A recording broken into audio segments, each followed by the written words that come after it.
et prions avant de regarder la parole de Dieu. Seigneur béni, tu as fait écrire toutes les saintes écritures pour notre instruction. Donne-nous de les écouter, de les lire, de les méditer, de les apprendre et de nous en nourrir, de façon à ce que par la patience et le réconfort de ta sainte parole, nous puissions à jamais saisir et tenir fermement l'espérance bénie de la vie éternelle que tu nous as donnée en Jésus-Christ notre Sauveur, lui qui vit et règne avec toi et le Saint-Esprit, un seul Dieu dans les siècles des siècles. Amen. J'invite à trouver dans vos Bibles l'épître de Paul aux Colossiens. Je pense que dans les Bibles de l'Église, c'est la page 1292, sauf que le numéro de page n'est pas dessus, donc c'est à côté de 1293. On démarre une nouvelle série dans cet épître, donc ça va nous prendre quelques mois, parce que c'est une épître très riche. Même aujourd'hui, j'ai hésité entre faire une prédication sur 2 versets ou 8, et donc je vais faire 8 pour essayer de ne pas trop traîner. Mais nous allons lire les 8 premiers versets de l'épître de Paul aux Colossiens. Écoutons la parole de Dieu. Paul, apôtre du Christ Jésus par la volonté de Dieu, et le frère Timothée, aux saints et fidèles frères en Christ qui sont à Colosse. Que la grâce et la paix vous soient données de la part de Dieu notre Père. Nous rendons grâce à Dieu le Père de notre Seigneur Jésus, et nous prions sans cesse pour vous. Nous avons en effet entendu parler de votre foi en Christ Jésus et de l'amour que vous avez pour tous les saints, à cause de l'espérance qui vous est réservée dans les cieux, et que la parole de vérité, celle de l'Évangile, vous a précédemment fait connaître. Cet Évangile est parvenu chez vous, tout comme il porte des fruits et fait des progrès dans le monde entier. Il en est de même chez vous, depuis le jour où vous avez entendu et connu la grâce de Dieu selon la vérité, d'après les instructions que vous avez reçues d'Épaphras, notre bien-aimé compagnon de service. Il est pour vous un fidèle ministre du Christ, et il nous a signalé de quel amour l'Esprit vous anime, ou plus littéralement, il nous a fait connaître votre amour dans l'Esprit. L'herbe sèche et la fleur se fanent, mais la parole de notre Dieu demeure éternellement. En étudiant cet épître aux Colossiens, sur les mois à venir, nous allons méditer des questions vraiment fondamentales pour nous en tant que nouvelle Église, pas pour toute Église, mais surtout nous en tant que nouvelle Église, un peu comme la série que nous venons de conclure dans Matthieu 13. Nous avons encore une occasion ici de poser un fondement pour notre compréhension de ce qu'est un chrétien et qu'est-ce qu'une Église aussi, une Église fidèle. Et ce passage que nous regardons ce matin, ce début de l'épître, nous donne déjà une image très riche et robuste de ce qu'est un chrétien. Et c'était extrêmement important pour Paul d'entrer dans ce sujet dès le début et de profiter de chaque mot qu'il a employé pour affermir, clarifier, approfondir la compréhension de ses lecteurs sur ce sujet si essentiel. Parce que l'Église à Colosse avait particulièrement besoin de cela. L'Église à Colosse n'était pas une église fondée par Paul, et donc il ne connaissait pas les gens, il n'avait jamais vu cette église, il ne connaissait pas personnellement. Dans Acte 19, pendant le séjour de Paul à Éphèse, donc pendant 2 ans, nous lisons au verset 10 que tous ceux qui habitaient l'Asie, juifs et grecs, entendirent la parole du Seigneur. Et c'est probablement à ce point-là qu'une église a été fondée dans cette ville, dans le pays de Phrygie, un pays dans l'Asie mineure, et donc Colosse existe encore, mais il me semble que maintenant c'est juste des ruines qu'on peut visiter. C'est en Turquie, à l'ouest, à mi-chemin entre Izmir et Antalya. Et assez probablement, le pasteur fondateur était ce frère Épaphras, qui connaissait bien Paul, et donc on voit qu'il mentionne Épaphras dans le passage. Il est aussi assez probable que c'est pendant ce séjour à Éphèse, au début des années 50, et notamment pendant que Paul était en prison à Éphèse, qu'il a écrit cette lettre. Paul dit vers la fin de l'épître qu'il est en prison Et on présume que c'était cet emprisonnement-là à Éphèse dont il est question. Et puis Épaphras est allé lui rendre visite pour lui donner un rapport. Et donc c'est suite à ça qu'il écrit cette lettre. Et cette église à Colosse était une église en bonne santé, mais elle était en danger, parce qu'elle faisait face à un enseignement très dangereux, que Paul devait les encourager à résister et les aider à le faire, surtout. Alors, on pourrait probablement trouver des milliers de pages écrites sur des centaines d'années qui débattent la question de ce qu'était cette soi-disant hérésie colossienne. Est-ce une religion d'origine païenne? Est-ce un enseignement juif ou judaïsant? S'agit-il finalement de deux fausses doctrines? On trouve de tout comme théorie sur cette hérésie colossienne. C'est vrai qu'en regardant des éléments dans le texte de l'épître et quelques éléments archéologiques aussi, on voit qu'il y a des éléments juifs, mais aussi des éléments grecs. Il semble qu'il y avait aussi un secte à Colosse qui adorait des anges, donc peut-être un mélange de juifs et païens. Il y a plein de choses à Colosse.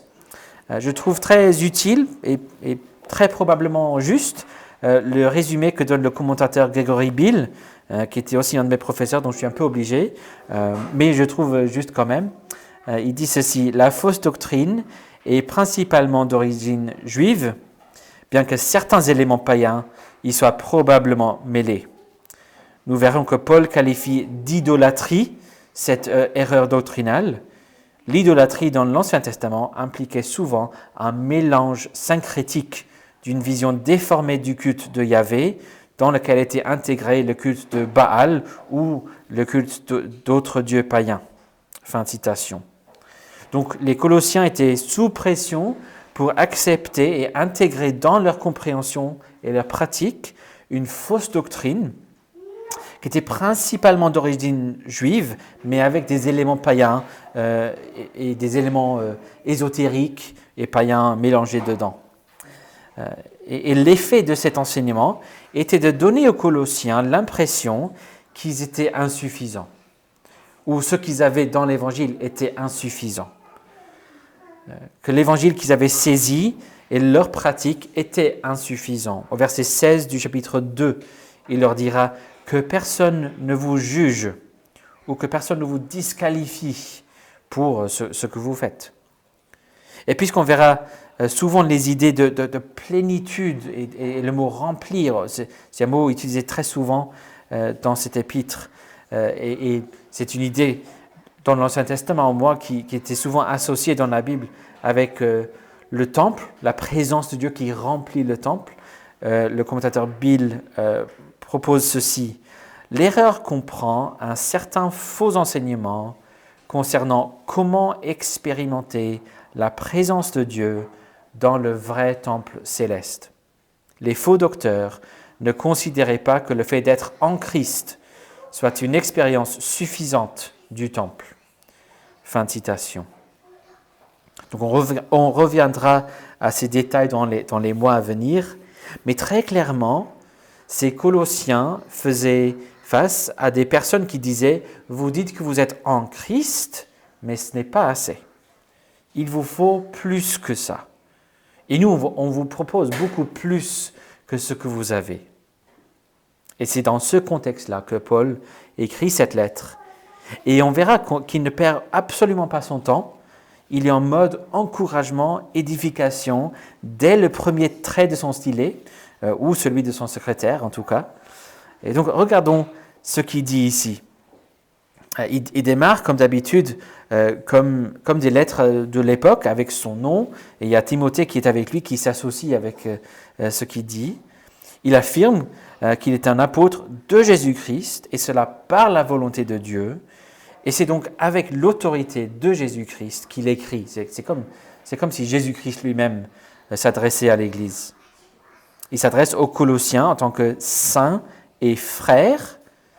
Et là où dans la culture on dirait salutation et santé, Paul donne une salutation chrétienne pour les assurer que la grâce et la paix de Dieu leur Père leur appartiennent. Et dans la suite du passage, et on pourrait même dire dans le reste de l'épître, en fait, dans un sens, il va développer cette idée pour expliquer ce que c'est d'avoir la grâce et la paix de Dieu. Et il va affirmer 4 choses principales ici, et puis il va donner 2 preuves pour soutenir ces affirmations. Donc les 4 affirmations, et puis 2 preuves. Première affirmation, vous appartenez à Christ. Vous appartenez à Christ. Ce sont des frères fidèles en Christ, verset 2. Et leur foi, verset 4, est en Christ. Ce qui pourrait vouloir dire à la fois que Christ est l'objet de leur foi, mais aussi qu'ils vivent leur foi et leur fidélité en Christ. C'est assez clair dans les écrits de Paul que cette idée qui gouverne sa compréhension de ce qu'il est. C'est un homme en Christ. Il affirme que c'est aussi le cas des frères à Colosse. Deuxième affirmation, vous appartenez au Père. Vous appartenez au Père. Verset 2, ce sont des frères, c'est-à-dire des personnes qui partagent le même Père avec lui. C'est pourquoi il dit Dieu notre Père. D'habitude, dans des salutations, Paul dit quelque chose comme « Grâce et paix de la part de Dieu, notre Père, et de son Fils Jésus-Christ ». Mais ici, il s'arrête juste après Dieu notre Père. Il leur donne juste un instant pour entendre, saisir, intégrer le fait que Dieu est notre Père. Il veut surtout souligner ça pour les Colossiens. Et c'est justement grâce au fait que Dieu soit leur Père qu'ils ont aussi sa grâce et sa paix. Ils connaissent la bienveillance paternelle de Dieu et ils vivent en paix avec lui et les uns avec les autres en tant que frères. Troisième affirmation, vous appartenez à l'Esprit. Vous appartenez à l'Esprit, verset 8. Il sait que l'amour qu'ils vivent et qu'ils expriment les uns pour les autres, comme pour Paul lui-même, est un amour produit en eux par l'Esprit Saint. Parce que l'Esprit les a saisis. Il est à l'œuvre en eux. C'est l'Esprit qui anime cet amour. Donc, vous appartenez au Père et à Jésus-Christ et au Saint-Esprit. Quatrième affirmation, qui prendra un peu plus de temps pour le développer, vous appartenez à la nouvelle création. Vous appartenez à la nouvelle création. Paul fait allusion à cette idée de manière plus ou moins directe tout au long du passage. Même dans les mots qui seraient peut-être un peu habituels pour nous, en fait, ça sous-entend l'idée d'être dans la nouvelle création. Déjà, là où on vient de regarder, la mention juste de l'œuvre de l'Esprit évoque l'idée d'être dans la nouvelle création. C'est par l'Esprit Saint que Dieu renouvelle et recrée sa création. L'arrivée de l'Esprit était le grand espoir du peuple de Dieu. Et on le voit venir dans la résurrection de Jésus et puis à la Pentecôte. C'est l'Esprit des fins des temps. Et il est là en train d'être à l'œuvre en eux. C'est possible aussi que même le mot « saint » porte cette idée d'appartenir à la nouvelle création inaugurée dans les derniers jours. On a peut-être l'habitude de se rappeler que le mot « saint » n'a pas forcément le sens, pas vraiment le sens utilisé dans l'Église romaine, où il s'agit d'une classe particulière de chrétiens. Et donc, on dirait qu'un saint, c'est tout simplement un chrétien, quelqu'un mis à part, sanctifié pour Dieu, et c'est très juste. Je ne vais pas débattre contre cette définition. Mais si on demandait à Paul de colorier ou d'ajouter un peu de relief à sa définition d'un saint, il dirait, oui, c'est un chrétien, mais pour donner un peu plus, c'est probable qu'il pensait au chapitre de l'Ancien Testament qui utilise le mot équivalent le plus. C'est un mot qui apparaît rarement dans l'Ancien Testament, mais on voit le mot surtout l'expression « les saints du Très-Haut » dans Daniel chapitre 7, où les saints du Très-Haut, je pense qu'on a l'expression 3 fois dans ce chapitre, ce sont ceux qui reçoivent le royaume, Israël accompli et achevé, ceux qui vivent dans le royaume des derniers jours, la nouvelle création. Les saints sont ceux qui appartiennent aux derniers jours. Et donc cette nouvelle création des derniers jours.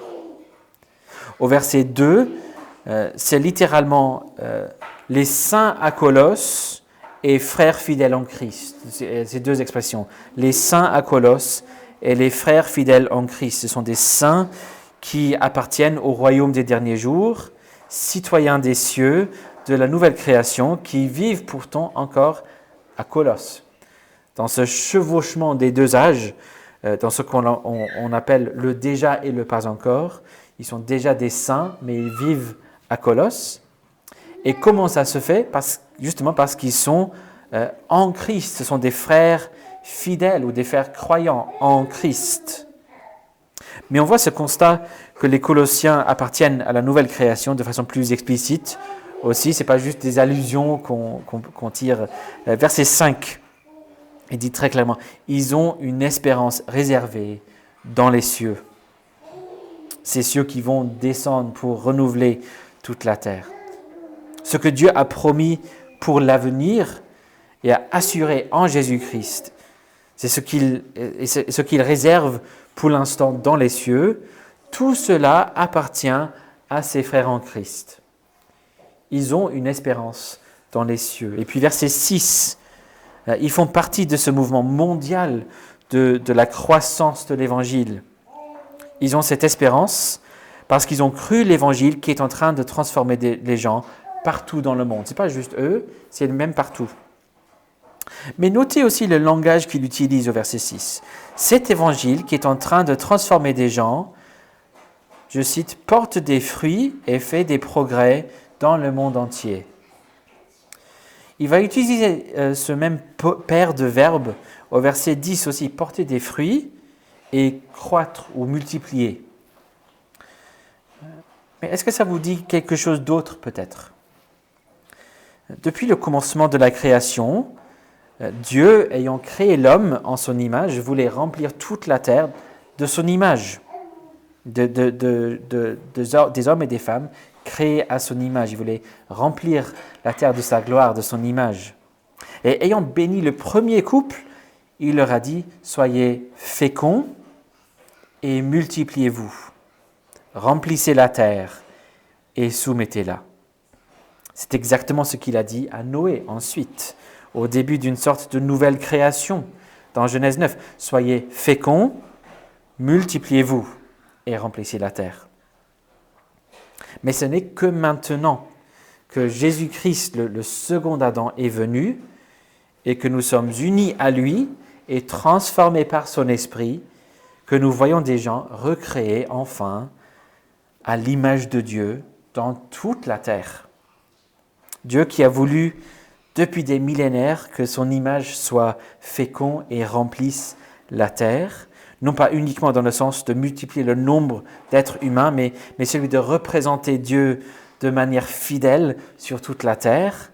Il voit enfin le début de l'atteinte de cet objectif, en cette nouvelle création où la bonne nouvelle de Jésus-Christ qui porte des fruits et qui multiplie sur toute la terre. Et vous, mes frères à Colosse, dit Paul, vous faites partie de ce mouvement incroyable. Ce n'est pas que vous, c'est partout dans le monde. Et Paul les rassure, vous n'êtes pas seuls. Ces faux docteurs qui vous dénigrent, ils dénigrent aussi l'Église dans toute la terre, qui appartient à la nouvelle création de Dieu. Et puis les deux preuves, comment Paul peut faire ces affirmations. Premièrement, votre foi en Christ, verset 4. Votre foi en Christ. Je sais que vous appartenez à Dieu le Père et à Jésus-Christ et au Saint-Esprit et à la nouvelle création parce que j'ai entendu parler de votre véritable foi en Christ Jésus. Je sais que la parole que vous avez entendue, verset 5, c'est la parole de vérité. C'était une vraie parole. C'était le vrai évangile.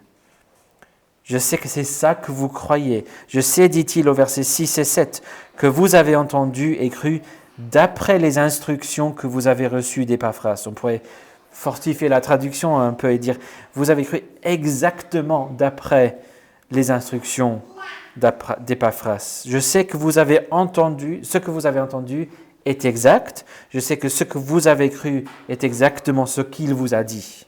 Votre foi en Christ ne peut donc être autre que véritable. » Et la deuxième preuve, et la preuve principale en fait, votre amour.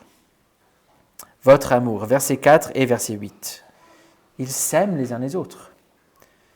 Et ce n'est pas juste qu'ils sont tous copains, c'est un amour spirituel, verset 8, un amour produit par le Saint-Esprit.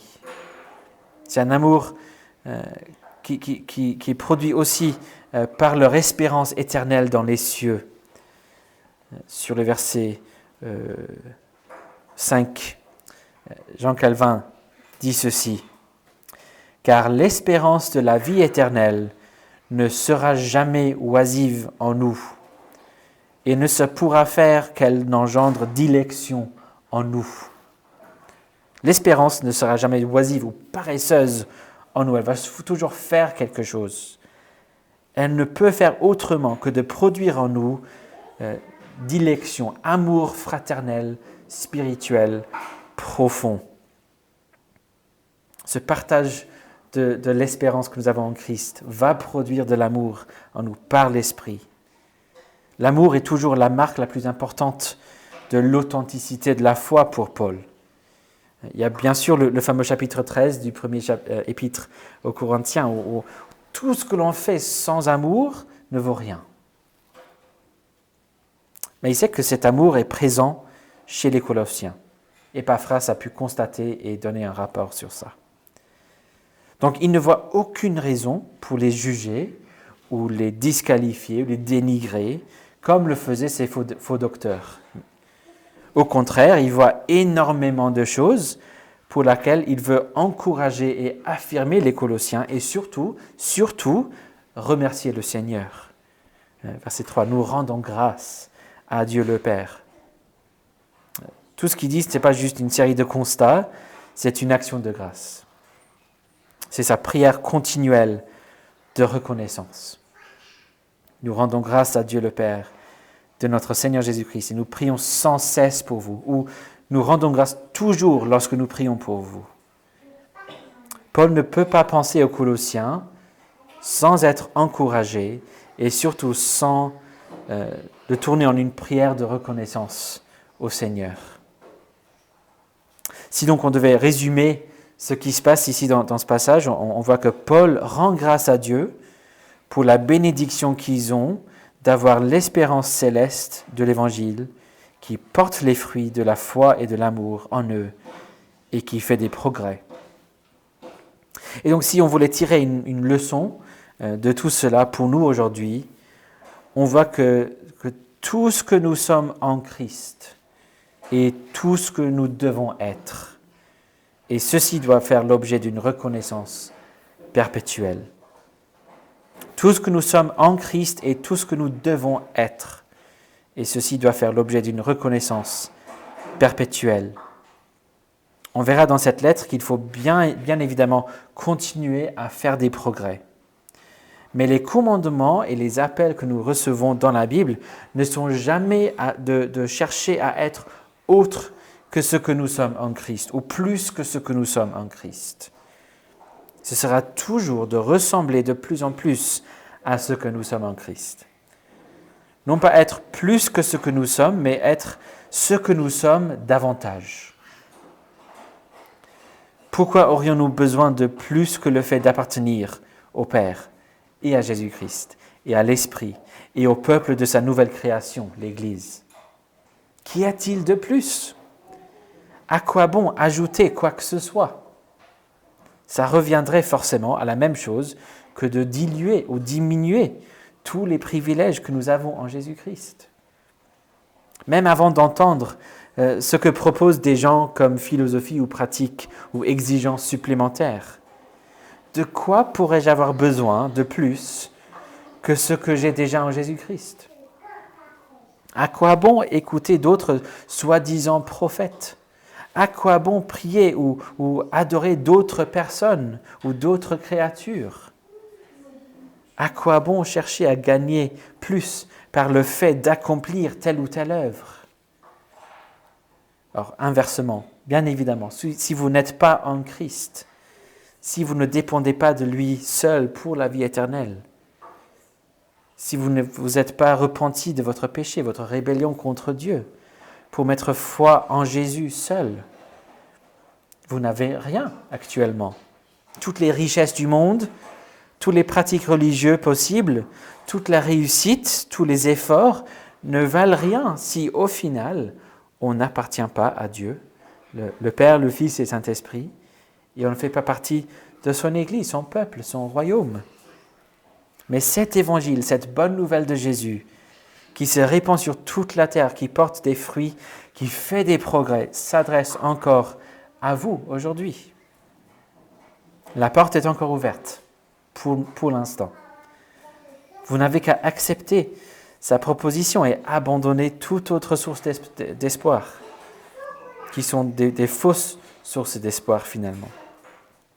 Mais lorsque vous venez, et si vous êtes déjà venu aussi, quelle merveilleuse source de joie, quel merveilleux sujet de reconnaissance. Soyons donc reconnaissants. Je cite encore Gregory Bill. Dans la mesure où les chrétiens ont un état d'esprit continuel de prière, ils auront un état d'esprit reconnaissant. L'appauvrissement spirituel survient lorsque les croyants ne contemplent pas, avec la prière, leur expérience de la grâce de Dieu dans leur vie. Et un tel appauvrissement entraîne une perspective d'ingratitude. Fin de citation. J'avais un pasteur qui citait souvent cette phrase. Je crois qu'il pensait citer le puritain anglais John Owen, mais je ne la trouve pas chez lui. En fait, je pense que c'était plutôt une paraphrase de quelque chose qu'il a dit. Mais je trouvais la phrase très juste quand même. Notre plus grand obstacle dans la vie chrétienne n'est pas notre manque d'effort, mais notre manque de connaissance de nos privilèges. Le plus grand obstacle, non pas notre manque d'effort, mais notre manque de connaissance de nos privilèges. Je vous exhorte donc à contempler, dans une attitude de prière, votre expérience de la grâce de Dieu dans votre vie. Souvent, quand les gens râlent, et les gens râlent souvent, je les entends dire, voilà, on est français, on râle. Je n'ai pas fait le tour du monde entier, mais j'ai quand même vécu dans plusieurs pays et j'ai visité bien plus encore. Et je peux vous assurer que le fait de râler, ce n'est pas français, c'est humain. Mais si l'on pense même au petit nombre de chrétiens qu'il y a en France, imaginez si le pouls ou l'attitude de base des cœurs de chacun de ces chrétiens était une attitude de reconnaissance et de prière à Dieu pour tous les privilèges qu'ils ont en Christ. Alors ça changerait des choses, non? Et nous? Si une telle reconnaissance devenait notre attitude de base, qui débordait dans la prière, et que ce soit le pouls de notre vie, alors ça changerait les choses dans nos vies aussi, n'est-ce pas? Dans nos familles, nos relations, dans notre vie d'église, nos lieux de travail, notre témoignage, le progrès de l'Évangile. Saisissons donc Jésus-Christ. Contemplons tous les privilèges qui sont les nôtres en lui. Soyons reconnaissants et disons à Dieu notre reconnaissance. Gloire à Dieu notre Père pour cette grâce inestimable et cette paix profonde qu'il nous donne en Jésus-Christ. Amen. Prions. Merci, notre Père, pour tout ce que tu nous as donné en Jésus-Christ. Tu nous as justifiés, tu nous as sanctifiés, tu nous as adoptés. Mais plus que tout cela, tu nous as donné Jésus-Christ. Tu t'es donné toi-même à nous. Tu nous as donné cette possibilité de vivre en communion avec toi. Pardonne-nous, Seigneur, pour notre manque de reconnaissance perpétuelle. Donne-nous de contempler de plus en plus tous nos privilèges et à être reconnaissants. Donne-nous d'être un encouragement les uns pour les autres vers la reconnaissance. Et sois glorifié en nous, parmi nous, et dans le monde à cause de nous, par la puissance de l'Esprit. Et nous prions toutes ces choses au nom puissant de Jésus-Christ. Amen.